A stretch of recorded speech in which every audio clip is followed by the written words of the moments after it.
ಎಲ್ಲರಿಗೂ ನಮಸ್ಕಾರ. ನಾನು ಡಾಕ್ಟರ್ ಮಂಜು ಭಾರ್ಗವಿ ಸಿನ್ಫೋಗೆ ಸ್ವಾಗತ. ಈ ದಿನದ ವಿಷಯ ನ್ಯಾಷನಲ್ ಯೂತ್ ಡೇ ಅಥವಾ ಸ್ವಾಮಿ ವಿವೇಕಾನಂದ ಜಯಂತಿ. ಭಾರತದಲ್ಲಿ ಪ್ರತಿ ವರ್ಷ ಜನವರಿ 12ರಂದು ರಾಷ್ಟ್ರೀಯ ಯುವ ದಿನವನ್ನು ಆಚರಿಸಲಾಗುತ್ತದೆ. ಈ ದಿನವನ್ನು ಸ್ವಾಮಿ ವಿವೇಕಾನಂದರ ಜನ್ಮ ದಿನದ ನೆನಪಿಗಾಗಿ ಆಚರಿಸಲಾಗುತ್ತದೆ. 1983ರಲ್ಲಿ ಭಾರತ ಸರ್ಕಾರವು ಯುವ ಜನರಲ್ಲಿ ದೇಶಭಕ್ತಿ, ಶ್ರದ್ಧೆ, ಆತ್ಮವಿಶ್ವಾಸ ಮತ್ತು ನೈತಿಕ ಮೌಲ್ಯಗಳನ್ನು ಬೆಳೆಸಲು ಅವರ ಜೀವನದಿಂದ ಪ್ರೇರಣೆ ಪಡೆಯಲು ಜನವರಿ 12ರಂದು ರಾಷ್ಟ್ರೀಯ ಯುವ ದಿನವನ್ನು ಘೋಷಿಸಿತು. ಈ ನಿರ್ಧಾರವನ್ನು 1985ರಲ್ಲಿ ಜಾರಿಗೆ ತರಲಾಯಿತು. ಸ್ವಾಮಿ ವಿವೇಕಾನಂದರು ಕೇವಲ ಧಾರ್ಮಿಕ ನಾಯಕರಷ್ಟೇ ಅಲ್ಲ, ಆಧ್ಯಾತ್ಮಿಕ ತತ್ವಜ್ಞಾನಿ, ಸಾಮಾಜಿಕ ಸುಧಾರಕ, ಚಿಂತಕ ಮತ್ತು ಯುವಕರಿಗೆ ಮಾರ್ಗದರ್ಶಕರಾಗಿದ್ದರು. ಅವರ ಜೀವನ, ಉಪದೇಶ ಮತ್ತು ಕಾರ್ಯಗಳು ಕೇವಲ ಭಾರತಕ್ಕಷ್ಟೇ ಅಲ್ಲ, ಜಗತ್ತಿನಾದ್ಯಂತ ಪ್ರೇರಣೆಯ ಮೂಲವಾಗಿದೆ.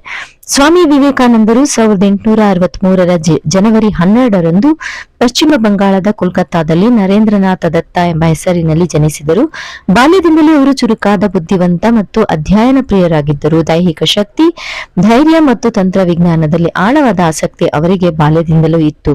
ಅವರು ವೇದ, ಉಪನಿಷತ್ತು, ಭಗವದ್ಗೀತೆ ಮುಂತಾದ ಧಾರ್ಮಿಕ ಗ್ರಂಥಗಳ ಜೊತೆಗೆ ಪಾಶ್ಚಾತ್ಯ ತತ್ವಶಾಸ್ತ್ರ, ಸಾಹಿತ್ಯ ಮತ್ತು ವಿಜ್ಞಾನದಲ್ಲೂ ಪರಿಣತಿ ಪಡೆದರು. ಅವರ ಆತ್ಮ ಸಾಧನೆ ಆದಿ ಶ್ರೀರಾಮಕೃಷ್ಣ ಪರಮಹಂಸರೊಂದಿಗೆ 1881ರಲ್ಲಿ ಆರಂಭವಾಯಿತು. ಶ್ರೀರಾಮಕೃಷ್ಣ ಪರಮಹಂಸರ ಶಿಷ್ಯರಾಗಿದ್ದ ನರೇಂದ್ರನಾಥ ಜೀವನದ ಉದ್ದೇಶವನ್ನು ಜನಸೇವೆ ಮತ್ತು ಮಾನವ ಸೇವೆ ಎಂದು ಅರಿತುಕೊಂಡರು. ಸ್ವಾಮಿ ವಿವೇಕಾನಂದರು 1893ರಲ್ಲಿ ಅಮೆರಿಕದ ಚಿಕಾಗೋದಲ್ಲಿ ನಡೆದ ವಿಶ್ವ ಧರ್ಮ ಮಹಾಸಭೆಯನ್ನು ಪ್ರತಿನಿಧಿಸಿ ನೀಡಿದ brothers and sister of America ಎಂಬ ಆರಂಭಿಕ ಮಾತುಗಳಿಂದಲೇ ಜಗತ್ತಿನ ಹೃದಯವನ್ನು ಗೆದ್ದರು. ಅವರು ಭಾರತದ ಪ್ರಾಚೀನ ಸಂಸ್ಕೃತಿ, ಸಹಿಷ್ಣುತೆ ಮತ್ತು ಆತ್ಮಜ್ಞಾನದ ಮಹತ್ವವನ್ನು ಪಾಶ್ಚಾತ್ಯ ದೇಶಗಳಿಗೆ ಪರಿಚಯಿಸಿದರು.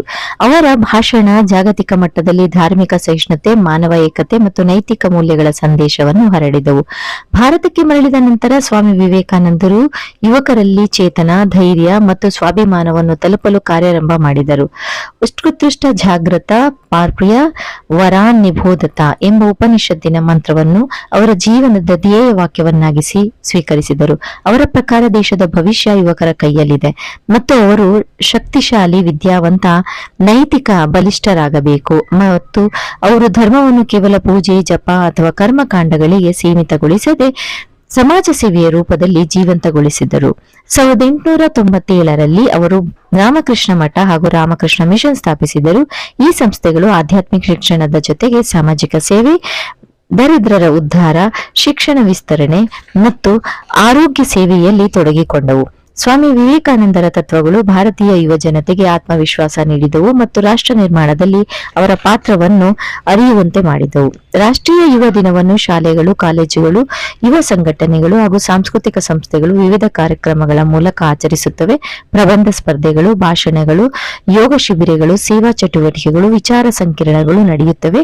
ಈ ದಿನದ ಉದ್ದೇಶ ಯುವ ಜನರಲ್ಲಿ ಸ್ವಾಮಿ ವಿವೇಕಾನಂದರ ಮೌಲ್ಯಗಳು, ಶ್ರದ್ಧೆ, ಶಕ್ತಿ, ಸೇವೆ, ಸತ್ಯ ಮತ್ತು ಶ್ರೇಷ್ಠತೆಯ ಹಂಬಲ ಬೆಳೆಸುವುದಾಗಿದೆ.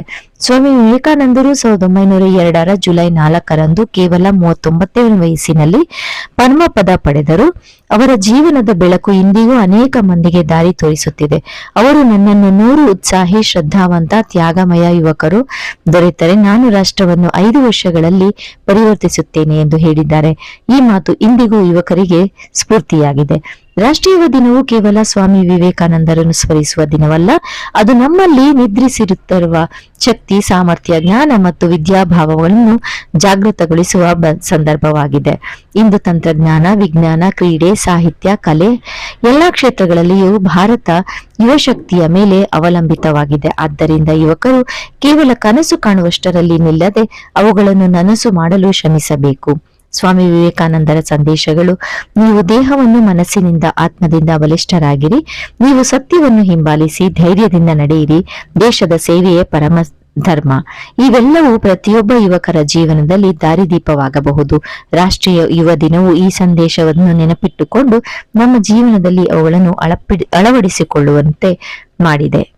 ನನಗೆ ತಿಳಿದಿದ್ದಷ್ಟು ವಿಷಯಗಳನ್ನ ನಾನು ನಿಮ್ಮೊಟ್ಟಿಗೆ ಹಂಚಿಕೊಂಡಿದ್ದೀನಿ. ಏನಾದರೂ ತಪ್ಪಾಗಿದ್ರೆ ಕ್ಷಮಿಸಿ. ಈ ವಿಡಿಯೋ ನಿಮ್ಗೆ ಇಷ್ಟ ಆದ್ರೆ ಖಂಡಿತವಾಗಿಯೂ ಲೈಕ್ ಮಾಡಿ, ಸಬ್ಸ್ಕ್ರೈಬ್ ಮಾಡಿ, ಹಾಗೆ ಶೇರ್ ಮಾಡೋದನ್ನ ಖಂಡಿತವಾಗಿಯೂ ಮರಿಬೇಡಿ. ಧನ್ಯವಾದಗಳು.